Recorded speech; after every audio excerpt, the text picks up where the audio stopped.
has just been sentenced to 6 years in jail.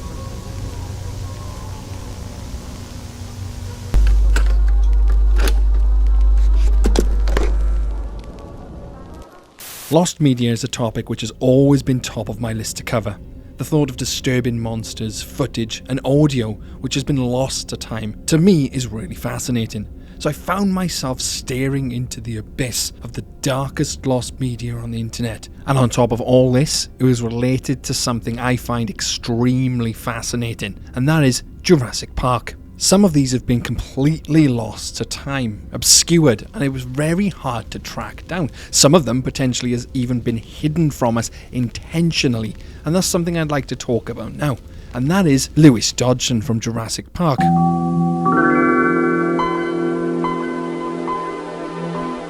And we all know Lewis Dodgson for the guy who persuades Dennis Nedry to basically shut down the park and take all the dinosaur embryos, leading to the inevitable destruction of Jurassic Park.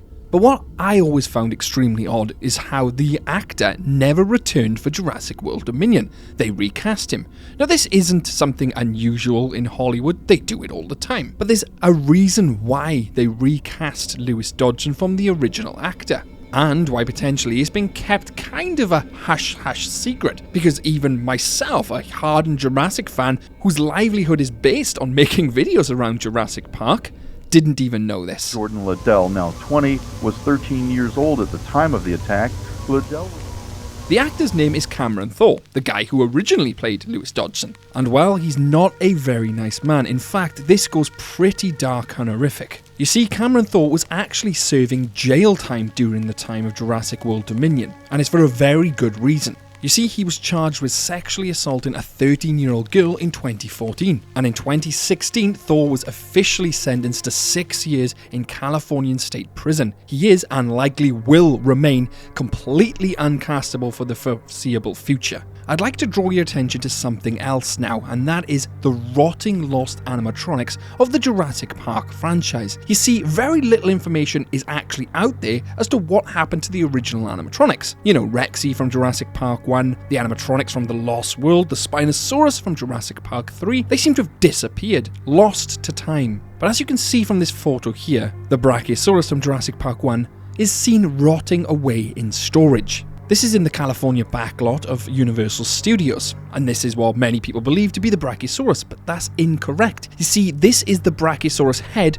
from the ride Jurassic Park, so in actual fact isn't the Brachiosaurus we see in the 1993 film. And this led me to scour the internet to see if I could track down any of the original Jurassic Park animatronics. And well, it led me into a strange place, and that is on a character, a dinosaur named Ralph. Now, Ralph was an animatronic made for the original Jurassic Park movie. It was never featured and just seemingly got cut in production, making it a lost piece of media. Very limited information is out there, although I did dig up that they used this animatronic in the Lost World Jurassic Park movie, and how Ralph was supposed to be in the original Jurassic Park movie being rode by Lex, because he was a baby triceratops. But this piece of lost media does have a dark twist and dark undertone. You see, Ralph's story comes to an abrupt end because he was killed and was planned to be killed in the script. After the fall of Jurassic Park, the government were going to napalm bomb the entire island, and in turn wiping out this baby triceratops, literally burning him alive. The good news here though is that they did reuse the animatronic, as I said earlier, but the sad news is this led me further down the rabbit hole of the animatronics and what happened to them. You see, I did a hell of a lot of digging, even talking to some of the actual people who worked on the film. And well, what I actually found out is quite sad, dark, and upsetting for me personally. You see, the original Jurassic Park film came out in 1993. That's well over 3 decades ago. And the original Rex animatronic, the foam rubber skin, would have literally have disintegrated by now. And not only Rexy, all the other animatronics they had, the Lost World, even the Spinosaurus. This is quite common apparently for animatronics with this foam rubber skin. There's nothing you can do, and all that would be left is literally a mechanical structure underneath, almost like literal real-life dinosaur bones being left behind. This sadly means that the original animatronics no longer exist. They disintegrated, and then the animatronic parts themselves were dismantled. There are replicas, however, at Stan Winston's studio, but they were never the originals. But the story doesn't end there though. You see, on my quest for the lost media of Jurassic Park, I come across something extremely interesting and something I never even knew existed. Now, I will get onto audio and VHS footage later on, but this itself is a Jurassic Park manga. This in itself is extremely rare, nearly impossible to track down, no English translation, and has almost completely been lost to time. You can see here from Studio Empira's video the level of art and dedication in this manga, and well, it's just breathtaking to me that a piece of art and media like this no longer exists. It had a very limited run and there's very limited information out there on this entire thing. I know this isn't a dark media piece as such, but I found it so fascinating that I had to include it in this video. Now, with the nice fluffy stuff out the way, I want to move on to some other serious topics here. Now, this one doesn't relate to Jurassic Park as such, but does feature dinosaurs. Literally, the TV dinosaurs. I'm pretty sure a few of you watching this video have seen it. It was like a 1991 sitcom and was actually quite funny and light-hearted, down to earth, but that is far from the truth in the last episode. In fact, it couldn't be more to the opposite if it tried. You see, it's unknown to many people that the Dinosaur TV show was actually cancelled. The showrunners themselves and writers knew of this in advance. So rather than create a last episode full of fun and giggles like the show was known for, they created the complete opposite, a bleak future, where the Sinclair family actually face an impending ice age. Literally a countdown to their extinction and a bleak future. You literally have a baby dinosaur sat there asking her father what's going to happen next, when the reality is they're all going to perish. The last moments of this episode are truly haunting. The Sinclair family gather in their home, watching as snow begins to fall with no solution in sight. It's the catastrophic end of the dinosaurs, literally the show and in real life. And taking a look at the long-range forecast, continued snow, darkness, and extreme cold. This is Howard Handupme. Good night. Goodbye. And that's right, the whole family literally dies. That isn't what I thought the ending of a happy-go-lucky, funny sitcom show would be. But it does bring me on to a truly dark piece of lost media for Jurassic Park. And that is literally the return to Jurassic Park. Now, this was a comic series which never really finished its run. It had 9 issues, which was left unfinished. And not only that, it also features one of Jurassic Park's most biggest mysteries, well, unknown mysteries, and that is the Green Flame. Now, we'll get onto the Green Flame later. Let me just quickly talk about the comic book series. You see, the series spans 9 issues. The first 4 actually deals with the fallout directly after Jurassic Park's events. You know, after Jurassic Park had been abandoned. Hammond makes a team composed of Alan Grant, Ellie Sattler, Edgar, and believe it or not, an alive Robert Muldoon. You know, because in the books, Robert Muldoon doesn't die. And it all centers around them returning to Isla Nublar to research on claims of a mysterious green flame. Now, interestingly enough, they come across characters called Sonia and Raoul. They're members of Biocen, and they're also looking for this green flame, already implying as a huge importance to Jurassic Park and to Biocen. Now, I have briefly touched on these comics before. This is the one where Robert Muldoon literally trains his own pack of raptors and dismisses him being attacked in the film and killed as them literally playing with him as sorts. But oddly enough, I never really touched on the Green Flame, and there's a good reason for this. Like I said, the comics ended or was abruptly cancelled after issue 9, so there was never a finale to the end of the Green Flame situation. The story ends without revealing the secret of the Green Flame. Well, believe it or not, the writer himself actually responded to what that was going to be, and this is where things go a little nuts. You see, there was a heavy army presence on the island after the fall of Jurassic Park. This is also true for the novel universe and the film universe, but what isn't true is this green flame stuff.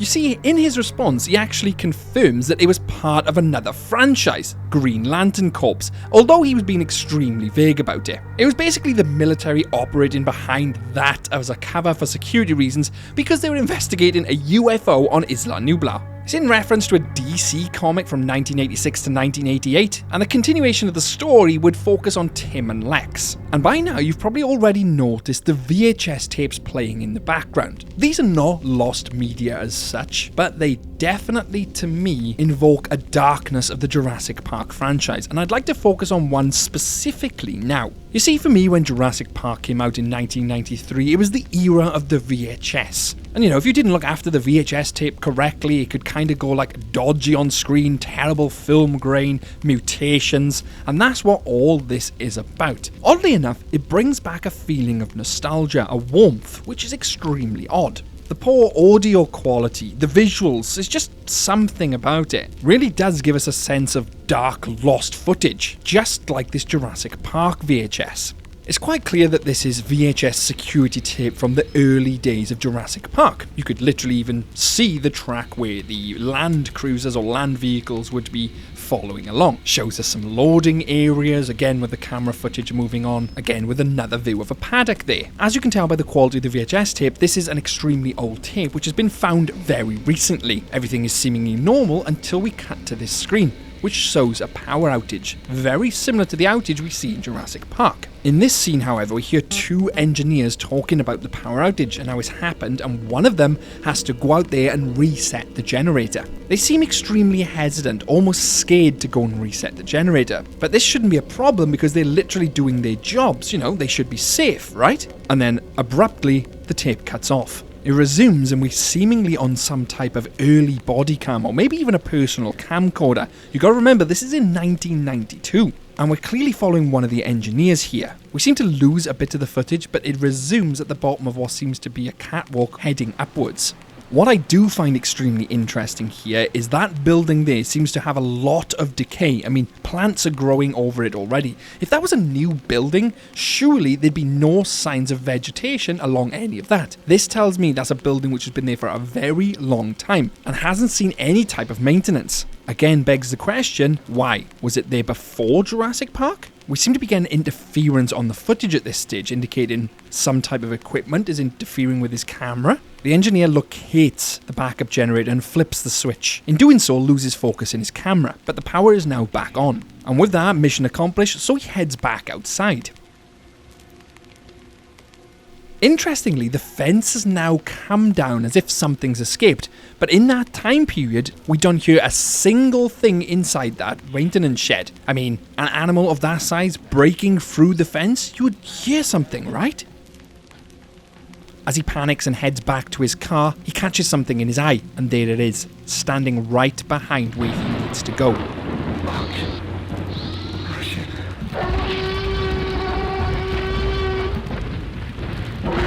Footage cuts out once again, but we now know this individual is hiding, and rightly so. The T-Rex obviously knows where he is and has given chase, attacking and knocking the crate/metal container he is in an attempt to shake him out so he can become the T-Rex's next meal.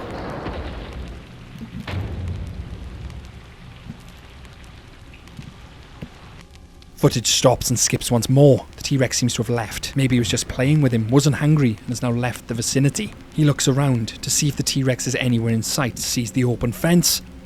Everything looks fine.